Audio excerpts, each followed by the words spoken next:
आज हम क्लास 8 का टॉपिक ले रहे हैं, इंपॉर्टेंट टॉपिक जो आजकल बहुत नया ऐड हुआ है, दैट इज सेल्स टैक्स और वैल्यू एडेड टैक्स। अब इसमें क्या है, दो टाइप के टैक्स होते हैं हमारे। तो सेल्स टैक्स और वैल्यू एडेड टैक्स होता क्या है, पहले तो हम ये जानेंगे। सेल्स टैक्स वो होता है जो कि शॉपकीपर किसी भी परचेज करा है, आपने कोई भी एक प्रोडक्ट परचेज करा है, उसके ऊपर जो टैक्स लगाता है उसको हम बोलते हैं, ऐड करता है, that is called sales tax. और वेट टैक्स क्या होता है, जो price of article included the tax, मतलब कि आप कोई भी चीज खरीदते हैं तो उसमें ऑलरेडी इंक्लूड होता है वो वेट, वैल्यू एडेड टैक्स, उसको हम बोलते हैं, क्या कहते हैं, वेट, जिसको हम बोलते हैं वैल्यू एडेड टैक्स।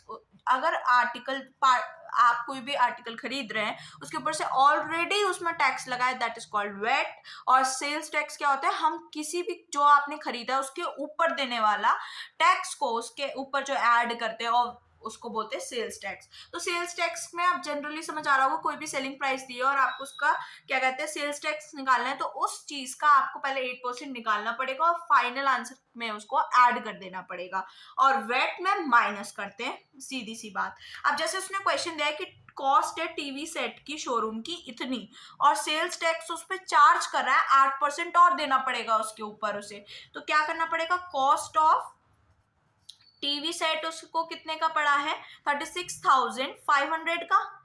ठीक है, अब इसके ऊपर सेल्स टैक्स और देना है उसको। ठीक, तो हम क्या करेंगे, इसका निकाल देंगे 8%। 8% ऑफ किसके ऊपर उसे देना है, 36,500 पे। तो हम इसका सेल्स टैक्स जो भी इसका आंसर आएगा उससे फिर हम उसको ओरिजिनल प्राइस में ऐड कर देंगे। इसको सॉल्व करेंगे, आपका आ जाएगा 2920। फिर उसको हम बिल अमाउंट में ऐड कर देंगे। बिल अमाउंट क्या हो गया आपका, कि जो आपकी ओरिजिनल प्राइस होती है उसमें ऐड कर देना आपका, ये हो गया सेल्स टैक्स। तो ये आपका फाइनल आंसर आ जाएगा सेल्स टैक्स का। तो अब देखते हैं इसके बाद वेट का क्वेश्चन। देखो, अभी वेट के ऊपर क्वेश्चन है कि कलर टीवी अवेलेबल है जो कि आपको रुपीस इतने का है, इंक्लूसिव वेट, मतलब कि इस पर टैक्स ऑलरेडी अंदर लगा हुआ है, ओरिजिनल प्राइस इतनी है, तो कितना परसेंट इस पे वेट लगा है वो कैलकुलेट करना है। तो हम क्या करेंगे कि पहले तो इनको सबट्रैक्ट करेंगे, तो लेट द रेट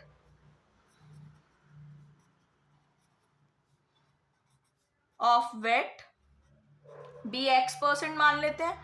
तो अब क्या करेंगे, पहले तो हम वेट निकालने के लिए जो इंक्लूडिंग प्राइस होता है, मतलब सेलिंग प्राइस में से आप ये ओरिजिनल प्राइस को माइनस कर दीजिए। ठीक है, माइनस करने के बाद आपका आंसर आएगा 2880। ठीक है, अब क्या निकालना है आपको, वेट परसेंट।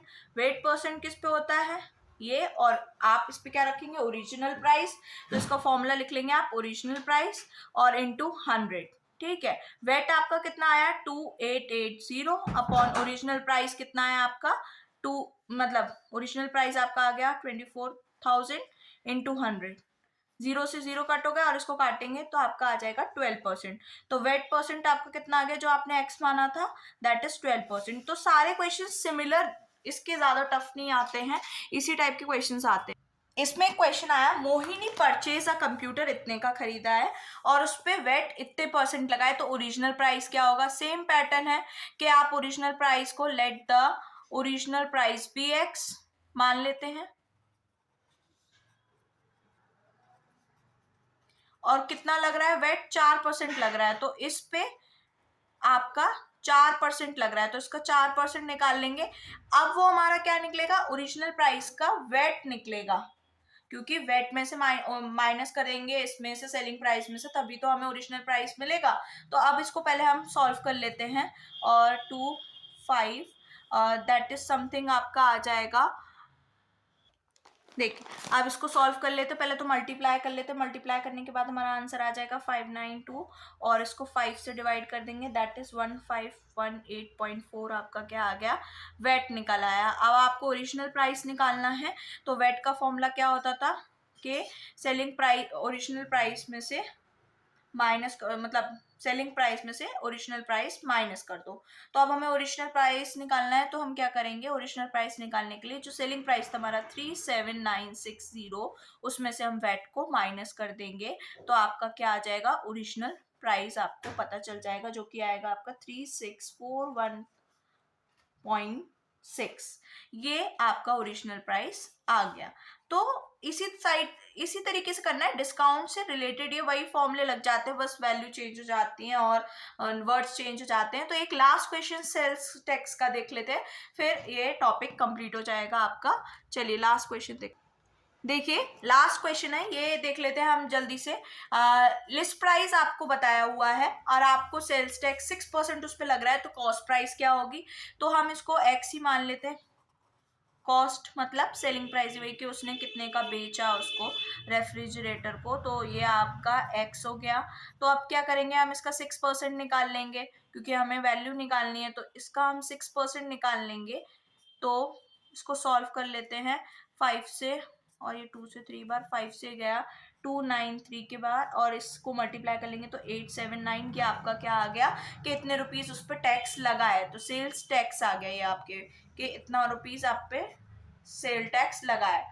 आप कॉस्ट बतानी है तो कॉस्ट तो माइनस करके निकल आएगी ना, क्योंकि ओरिजिनल प्राइस आपकी जो है माइनस जो इसमें इतने का ऐड कर देंगे, क्योंकि इसमें ऐड होती है। सेल्स टैक्स में हमेशा याद रखना वैल्यू ऐड होती है बिल में, और वेट में माइनस होती है।